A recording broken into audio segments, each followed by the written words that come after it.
Hi there, this is Mr. Cardoso, and in this video we are going to look at selection in Turing. Now, selection is pretty much the same thing as a decision diamond when we were doing flowcharts.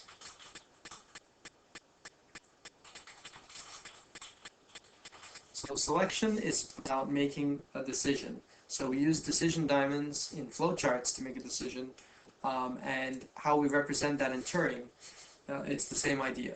Okay, and we use the keyword if. So let's say we have a program. Let's call this the pass-fail program.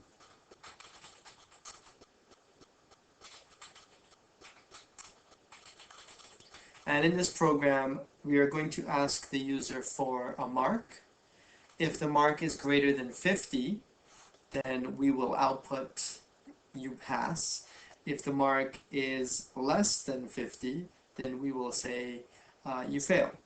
Okay, so let's go ahead and do this. Let's put the comment in there of what I just said.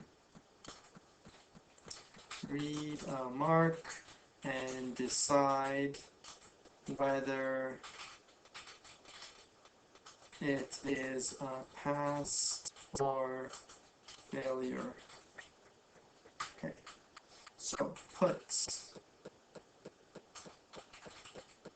enter a mark, some spelling errors there, and then I can put the two dots to get the input on the same line. I'll make a variable to put the mark where we can actually enter the mark, and we can just make it of type int. It could also be of type real if we wanted to get decimal marks like 58.2, but let's just keep it for an int for now. Now, to actually get that from the user, we say get mark.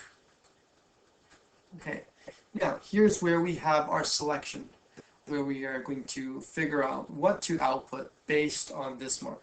So we start with the keyword if.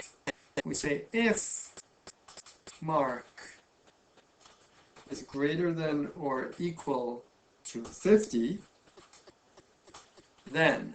Now notice all the keywords turn out in black and bold. So if is a keyword, and then is a keyword. They are required. On the next line then, we say puts.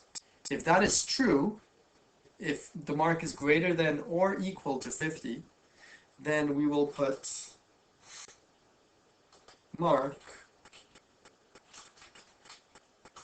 is pass. Notice how I put the space there, so that will print out nicely.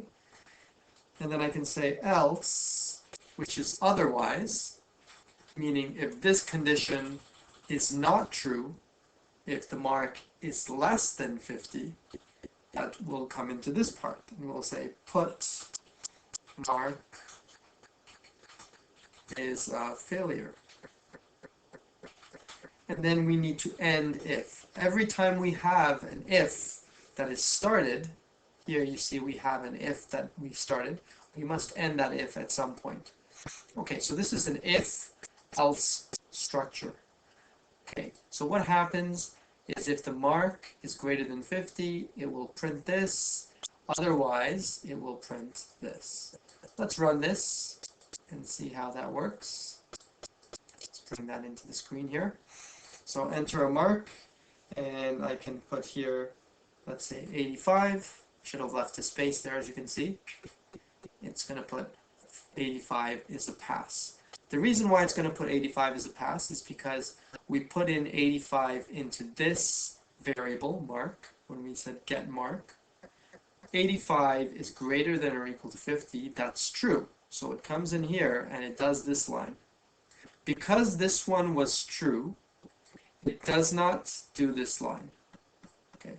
Only if this is false, if this evaluates to untrue, so if the mark is less than 50, then it will not do this and will only do this. So let's experiment with that by running the program again.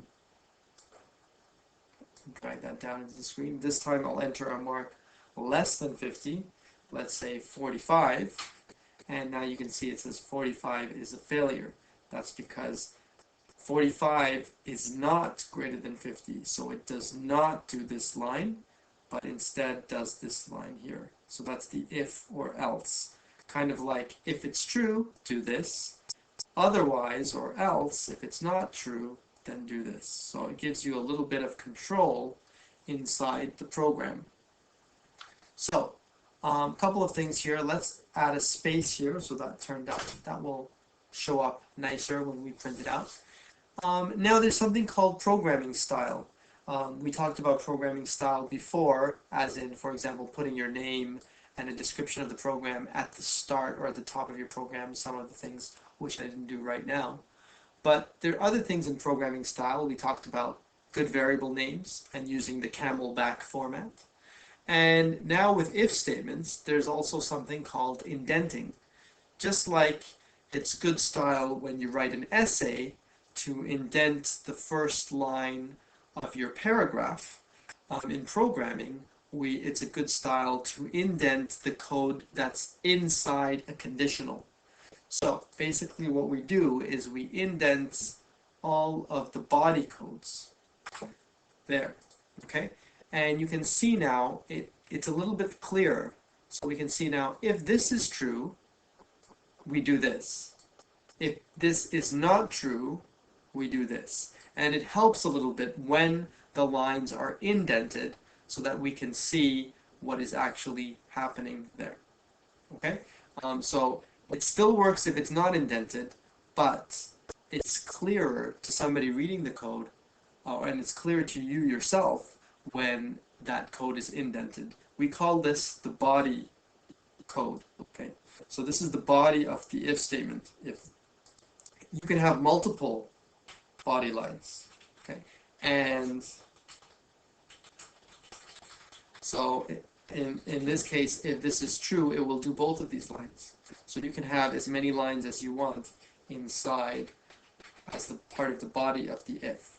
Okay, so what happens here, if I don't indent, there's also a special key in this program that will indent for you. If you press F2 on your keyboard, notice that it indents my code for me, okay, according to what it should be style-wise.